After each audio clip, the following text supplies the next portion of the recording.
Oh man, God almighty, man.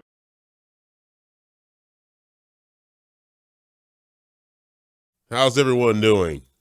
Hope everybody's doing great, having a great day. I'm having a wonderful time. Uh, went to Goldsboro earlier today, picked up my music for Annie. I'll be playing in Annie next month. I'm gonna start shedding on that because I'm not gonna get caught with my um, proverbial pants down. Um, yeah, we'll be doing that. So I wanted to I was sitting here jamming and what have you, and trying to get some settings right as far as this program is going. And I listened back and stuff. And I was like, let me start talking. Let me talk about the PhD again. Some of y'all getting tired of hearing about it, I know, but hey, it's great, great instrument. For you though, for those of you who don't know, it's a PhD. I'm gonna show. Let me think. I can show it in this camera. Actually, I'm gonna move this other screen over and show it in this camera. This is a little bit better. See, that's PhD. I can show you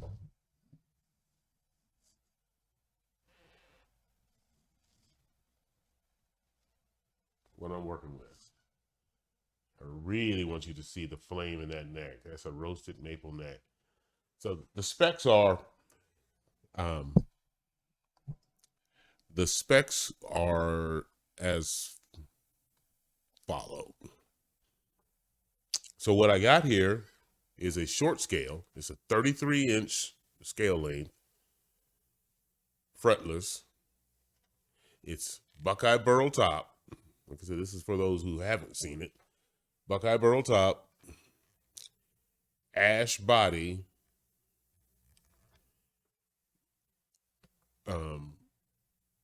maple back cap, big leaf maple back cap, roasted maple neck, ebony fretboard, hip shot tuners and bridge,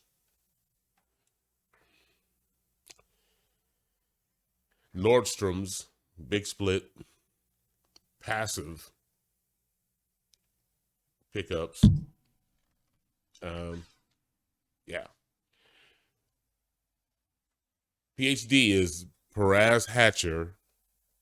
She's the luthier out of Albuquerque, New Mexico, and she is amazing. You guys, I'm going to link her. I'm going to link her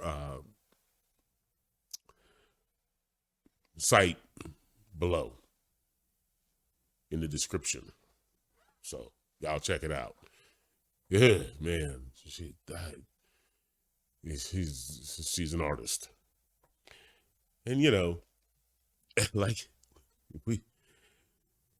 we bass players, you know, we see these things and stuff like, oh man, I gotta have this thing or I gotta have that thing, and never played them, and then you get it and it's like, it's not what I really, you know.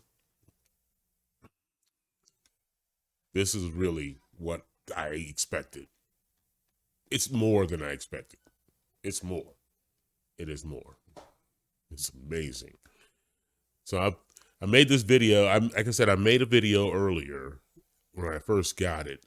So now I'm making this second video basically after having spent 3 months with this. I got it in August, September, October. Roughly 3 months I've spent with this. I'm going on 4 months. Getting used to it, getting to know, getting the feel for it. It took me about 5 minutes to really get the feel for it, to be honest with you. I mean, as soon as I plugged it in, I was like, oh, yes. But still, So here I am now for 3 months of playing it consistently. I've been making these videos of other basses and everything. I got my Ibanez, which I actually made that video and I just didn't post it and kind of forgot about it. So I will post that too eventually, very soon. And then I still have a couple more that I really want to do. I'm not going to do all my instruments because I'm not going to do that. But I'm going to do some of the more interesting pieces that I have. I'm definitely going to do that Area Pro because, like I said, there's a pedigree in that on that bass. There's something. There might have been a famous person that owned that bass at one time. I'm still researching that. So before I throw them names out there, I'll make sure. I want to make sure that I know what I'm talking about. Anyway, um, so yeah, the fretless man. A couple people ask me, it's like, why would you, are you sure you want to buy a fretless for your first boutique instrument and what have you? And I'm like, yes, all right, yeah, I know what I want. hmm I know what I want. You know, and you fretless players, you get it. You get it. Once and you guys who don't play fretless or never played fretless, when you first play them, you're gonna get it too. you know, it's so much more. It's just so expressive of an instrument. And they're a beast to play in tune. That's a work. I'm still working on it. But when you do, when it's butter, man. And you notice that there's no lines on it, right? It's not a line board. Um, and to be honest with you, I've never played an unlined fretless until I got this. So that I was a little skeptical about, like, okay, Dale, you might have bitten off more than you can chew and stuff, right? But I wanted to challenge myself. I'm like, I'm going to learn how to play in tune. If I'm going to learn. I'm just going to be in tune. I'm going to do it. I'm going to practice and get it. But Perez's husband, uh, he hit me to something, and I'm like, dude, I never even thought of that. You can imagine he's a bass player, so he's living a good life. you know. But he hit me to something, right? He said, look, the side position markers, the dots on the side of the neck. Everybody knows that all the bases have, position markers, right? Well, they put additional dots on the side of the neck. And instead of putting the position markers between the frets where they would be, they placed them on the fret. So all the dots are it's dotted at the fret position, at the actual fret position. So now I can play in tune, like you still want to use your ear. You still got to use your ear, right? But what's cool about it, and I guess he knows that I play in the theater and stuff like that. You know, it's dark in the theater. I mean, you can't see your frets in the theater sometimes, man. Your position markers are your lifesaver. So I'm like, yeah, that way you can see it, but not. I'm like, yes, dude, glad, yes, do that. So, and they did, and it's amazing. I'm not going to I'm not going to divulge a lot of the backstory as far as the build of this base, but uh, if you I will say that the top was not on her. Yeah, I hope she didn't mind, but the top wasn't on her website because when I saw it, she sent me when I decided to make take the plunge. She sent me these pictures of what she had, and I'm like, oh my god, all of them were amazing, and it was like that was a hard thing to do to pick out the top that I wanted, and uh, I went to look at her website and I didn't see any of that stuff there, and I'm like, okay, whatever, maybe they just hadn't got it up there anyway. So, but okay, so the story, as far as me getting the bass or deciding to get this bass, goes back 3 years, and I told the story. I think I did, but I'm gonna tell it again. Um, Kai Eckhart. A lot of you bass players out there know who he is. The ones who don't know, your mission tonight is to go look up Kai Eckhart. If you choose to accept it, you will be pleasantly surprised, or greatly rewarded, I should say. Is a phenomenal bass player, right? And I love what he does. Been following him for years. Kai has been known to play some weird instruments, and when I say weird, I mean just things that you just don't normally see, names you never, that you don't normally see. He's got a P bass, you know that, but there's these other instruments, I'm like, what is that? What is that? Never heard of that.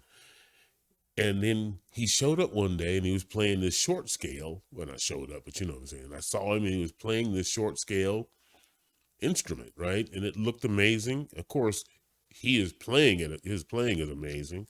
But I was just fascinated. What in the world? So I researched it, found out there was PhD, right? So then I went to her website, and checked it out. And I'm like, yeah, I mean, in the gallery of the stuff that she's already made and what have you, I read, her history and all that. I'm like, yeah, this is a cool looking instrument, I've seen some demos of them. They sounded great and everybody who was playing them, but you know how it is, man. You're going to play these instruments, right? You're going to sound like you. You're not going to sound like them. I want to sound like this guy, so I'm going to buy everything he's got. I don't sound like her, so she's playing this, and I've got to get that. Doesn't work like that, at all, I mean, you can have side story, like I'm always doing. Jocko played through an acoustic 360 bass amp, right? Fender jazz bass through an acoustic 360, right? I was in Clinton, North Carolina. This was years ago,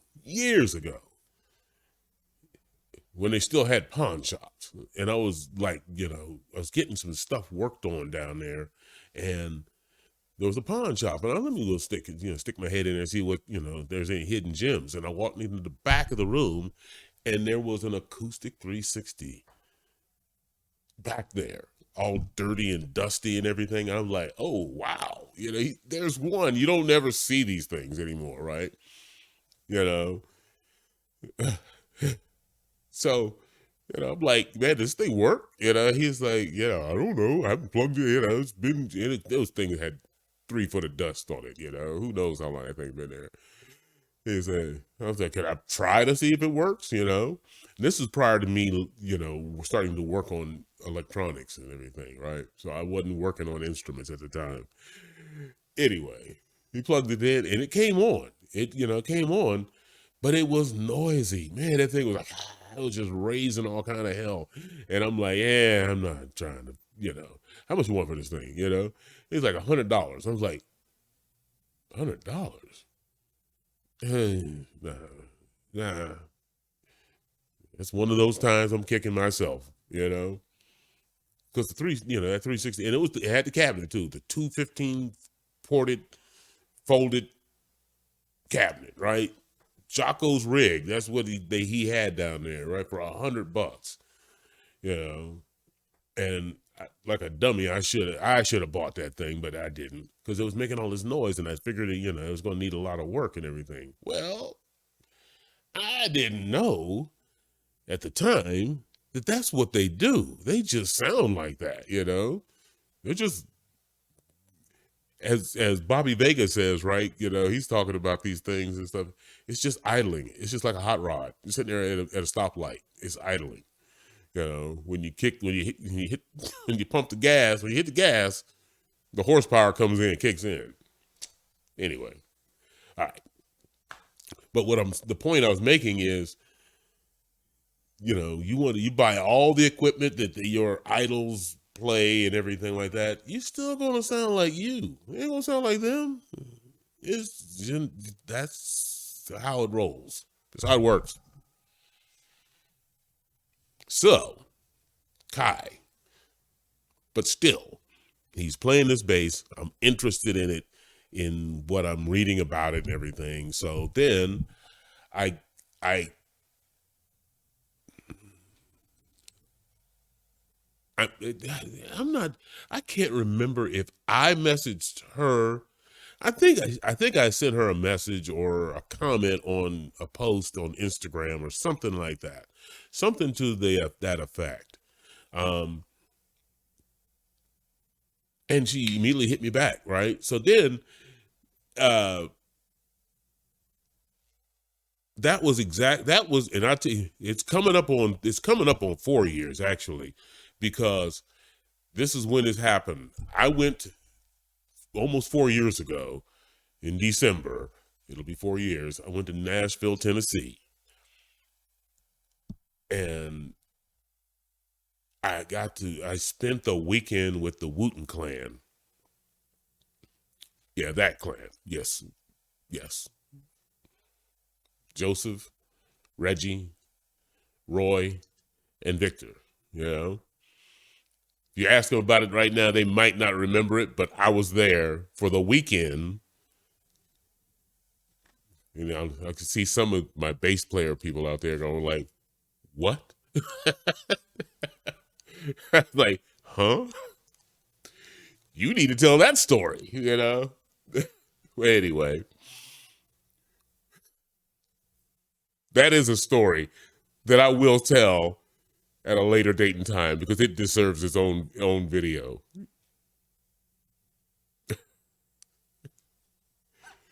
But I went, okay? So, then there were some pictures taken. I posted some pictures.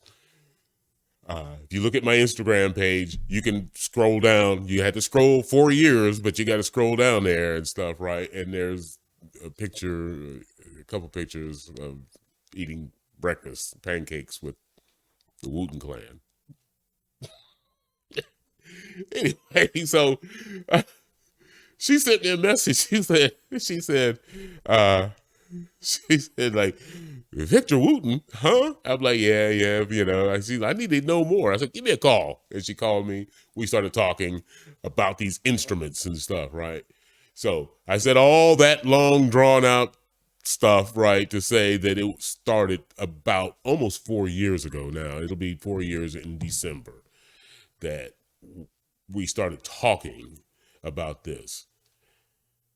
Anyway, okay. So fast forward this past February, you know, you get to a point in your life where you're like, man, I'm not getting any younger. You know, I'm on the downhill side of this journey. You know, so nothing but nothing leaves nothing.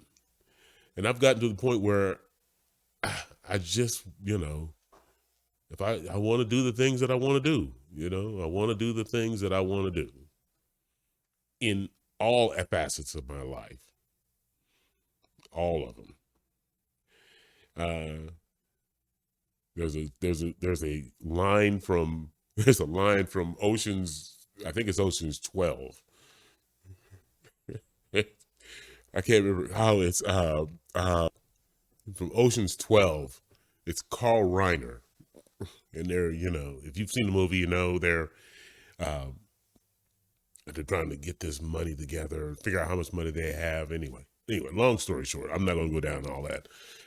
But he says this thing. He says, "I want the last check I write to bounce," and I was like, "Genius, yeah, man, yeah." I'm not, want to leave it all out. I played, some of y'all who are following me or from my hometown know I played football, man. It's just leave it on the field. Okay, so I had to cut that off right there because there was somebody standing at the front door. I mean, they were talking loud. Normally, you can't hear. Is the way I have the filter set on this microphone. You can't hear stuff, but they were talking loud, man. And I went back and listened, and I'm like, yeah, you can hear it. I might leave it in there so I'm not crazy. But anyway, okay. So ultimately, it boils down to pursuing the things that that give you joy. And like I said, in all facets of my life, everything. And that's what I'm doing right now. I'm playing music. I'm getting my vision. I've come across a lot of things. I'm like, yeah, this makes me happy. Meantime, take care of yourselves. Love one another. Be safe. And I'll talk at you later. Peace.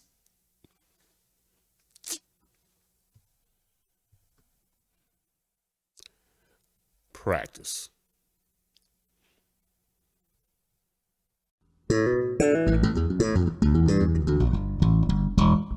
Oh man, God almighty, man.